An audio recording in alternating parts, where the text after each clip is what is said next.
High বন্ধুরা, it's সায়েন্টিকাস মম চ্যানেলে তোমাদের সকলকে স্বাগত। তো আমি আজকে একটি মাংসের রেসিপি করছি, তো তোমরা দেখো কীভাবে বানিয়েছি।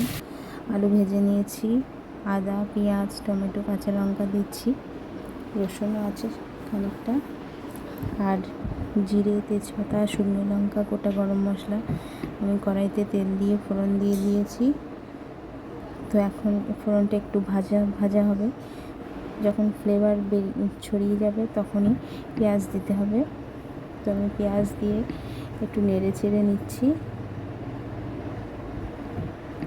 এই যে দেখো রসুনটা তখন দেখাতে পারিনি, ছাড়ানো হয়েছিল না, তাই ছাড়িয়ে এই যে দেখালাম। তো আমি মশলাটা বেটে নিয়েছি শিলে। এবার মশলাটা দেবো, ওর সাথে আমি খানিকটা চিনিও দেবো। চিনি দিলে কড়াইতে লাগেও না, আর খেতেও টেস্ট লাগে।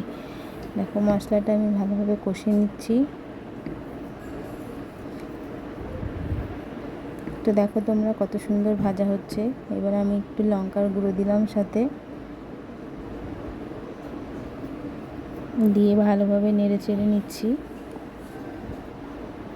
নিয়ে আমি খানিকটা হলুদ দিলাম, দিয়ে ভালোভাবে এটা নেড়ে চেড়ে নিতে হবে। এবার আমি মাংস দিয়ে দেবো।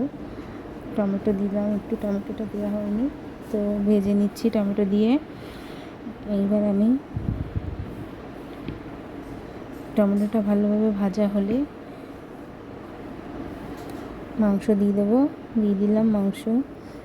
তো মাংস দিয়ে এবার ভালোভাবে আমি নেড়ে চেড়ে নেব। এটা মুরগির মাংস। তো তোমরা দেখো এইভাবে রান্না করলে খেতে খুব ভালো লাগে। আর আমি এতে টক দই দেবো। টক দইটা কষানোর পরে দেবো, কষিয়ে জল ঢালার আগে দেবো। তো তোমরা দেখো আমি খানিকটা লবণ দিয়েছি, লবণ দিয়ে ভালোভাবে নেড়ে চেড়ে নিচ্ছি। আর একটু হলুদ লাগবে, তাই একটু হলুদ দিলাম, আর একটু লঙ্কাও দিলাম, কারণ একটু ঝাল ঝাল বানাবো তাই। তো তোমরা যেরকম খাবে সেরকমই দেবে। ঝাল কম খেলে লঙ্কার গুঁড়ো কম দেবে, বা লঙ্কা কম দেবে, কাঁচা লঙ্কা। তো দিয়ে ভালোভাবে নেড়ে চেড়ে কষে নিতে হবে। তো দেখো আমি মাংসতে আলু দিচ্ছি, কারণ মাংসের সাথে আলু দিলে আলুটা খেতে খুব ভালো লাগে। তো দেখো ভালোভাবে নেড়ে চেড়ে নিয়েছি। এইবার আমি টক দই দিলাম। টক দইটা আমি ফেটিয়ে নিয়েছি বাটিতে, নিয়ে ভালোভাবে নেড়ে চেড়ে এবার আমি কয়েক পিস আলু দিয়ে দিলাম। আলু দিয়ে ভালোভাবে নেড়ে চেড়ে নিচ্ছি। এবার খানিকটা জল দিয়ে দেবো, ঢেকে দেবো, আর তৈরি হয়ে যাবে টক দই মাংস। তো দেখো তোমরা কেমন হয়েছে। যদি ভালো লাগে আমার এই ভিডিওটি, তাহলে অবশ্যই লাইক করো, কমেন্টস করো, আর আমার চ্যানেলটিকে সাবস্ক্রাইব করো, আমার পাশে থেকো।